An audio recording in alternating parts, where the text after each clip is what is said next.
రాజులకు రాజు ప్రభులో ప్రభు అయిన యేసుక్రీస్తు నామమున మీకు శుభములు. ఈరోజు దేవుడు మనకు అనుగ్రహించిన వాక్య ధ్యానము మత్తయి సువార్త 10వ అధ్యాయము 28వ వచనం. మరియు ఆత్మను చంపనేరక దేహమునే చంపువారికి భయపడకుడి గాని ఆత్మను దేహమును కూడా నరకంలో నశింపజేయగలవానికి మిక్కిలి భయపడుడి. ప్రియులారా, ఈ వాక్య ధ్యానమును మనం పరిశీలించినప్పుడు శరీరము ఆత్మ మన దేహంలో కలిసి ఉన్నప్పుడు ఆ ప్రాణంతో మనము జీవించి జీవాత్మలాగా ముందుకు సాగుతూ ఉన్నాం. ఇది దేవుడు ఏర్పాటు చేసినటువంటి క్రమం. అయితే ఎప్పుడైతే శరీరం నుంచి ఆత్మ వేరైపోతుందో మనకు మరణం అనేది సంభవిస్తూ ఉంటుంది. అయితే శరీరము చనిపోతుంది, అది నశించిపోతుంది, కానీ ఆత్మకు నాశనము అనేది లేదు.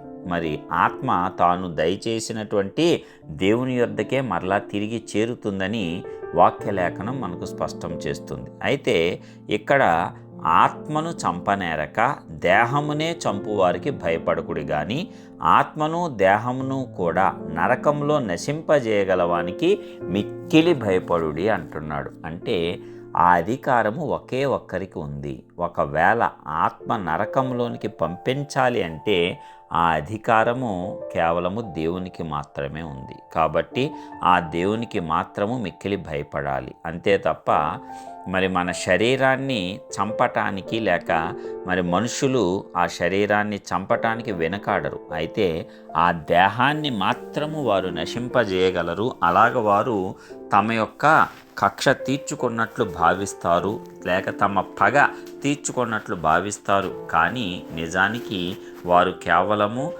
దేహమును మాత్రమే నశింపజేయగలరు. అయితే దేహము ఇక్కడ అశాశ్వతమైనది.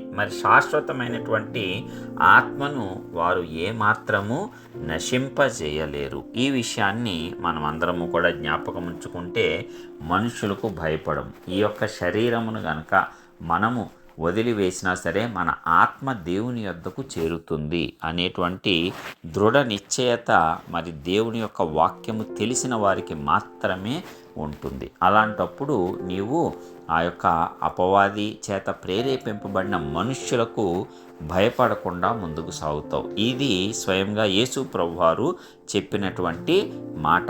కేవలం శరీరాన్ని చంపుతారు, దాన్ని నశింపజేస్తారు. అలాంటి వారికి భయపడకండి. కానీ ఆత్మను కూడా నశింపజేయగలిగిన శక్తి కేవలము ఆ దేవాది దేవునికి మాత్రమే ఉంది. శరీరాన్ని కాపాడుకోవటానికి ఆత్మను మలినం చేసుకోవద్దు అని దేవుడు చెప్తున్నాడు. శరీరము నువ్వు ఎంత కాపాడుకున్నా అది మట్టిలో కలవాల్సిందే, నాశనం అవ్వాల్సిందే. కానీ ఆత్మను నీవు కాపాడుకుంటే నిత్య జీవములో నీవు ప్రవేశిస్తావు. ఈ యొక్క నరకాన్ని తప్పించుకోగలుగుతావు. అందు నిమిత్తమే నీ యొక్క ఆత్మ ముఖ్యము. అందుకే అపవాది కూడా నీ ఆత్మను నశింపజేయటానికి అది త్రోవ తప్పి నీవే వంకర మార్గంలో నడిచేటట్లు ప్రేరేపించటానికి వాడు అనేక ప్రణాళికలు వేస్తూ ఉంటాడు. మనుష్యులను ఉపయోగిస్తాడు, పరిస్థితులను ఉపయోగిస్తాడు, వాడి సైన్యాన్ని ఉపయోగిస్తాడు. అయితే దేవుని యొక్క సహవాసం ద్వారా మనము ఆ యొక్క ఆత్మను కాపాడుకుంటాం, రక్షించుకోగలుగుతాం.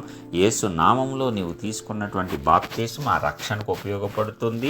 యేసయ్యతో నడక ఆ రక్షణను కొనసాగించుకొని ఆత్మను మనం రక్షించుకునేటట్లు మనకు ఆ యొక్క సామర్థ్యాన్ని కలుగజేస్తుంది. కాబట్టి మన యొక్క ఆత్మను నశింపజేయగలిగే శక్తి ఉన్న దేవునికే భయపడదాం తప్పిస్తే కేవలం శరీరమును మాత్రం నశింపజేయగలిగే శక్తి ఉన్న మానవులకు భయపడవద్దు.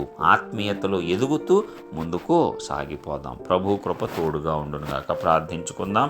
మహోన్నతుడా, గొప్ప దేవ, ప్రియ పరలోకపు తండ్రి, మీ ఘనమైన నామానికి వందనాలు. ఇప్పటివరకు నీ రెక్కల నీడన కాచి కాపాడిన విధానం అంతటిని బట్టి స్తోత్రాలు. మరి యొక్క నూతన దినమును, నూతన వాక్కును మాకు అనుగ్రహించినందుకు వందనాలయ్యా. అవును తండ్రి, శరీరమును చంపగలిగేటువంటి వారు మానవులు. అయితే ఆత్మను కూడా నశింపజేయగలిగే శక్తి నీకు మాత్రమే ఉన్నది. కాబట్టి ఆ ఆత్మను కాపాడుకుంటూ శరీరపరంగా నీవు ఇచ్చే ప్రతి ఆశీర్వాదమును మేము చక్కగా పొందుకుంటూ ముందుకు సాగేటువంటి కృప మా అందరికి అనుగ్రహించి మీ నామాన్ని ఘనపరిచేటట్లు ఈ లోకంలో జీవించడానికి సామర్థ్యమునిచ్చి నడిపించవలసిందిగా యేసుక్రీస్తు అతి శ్రేష్టమైన నామపేట ప్రార్థించి విశ్వాసంతో పొందుకొంచున్నాం. ప్రియ పరలోకపు తండ్రి, ఆమేన్.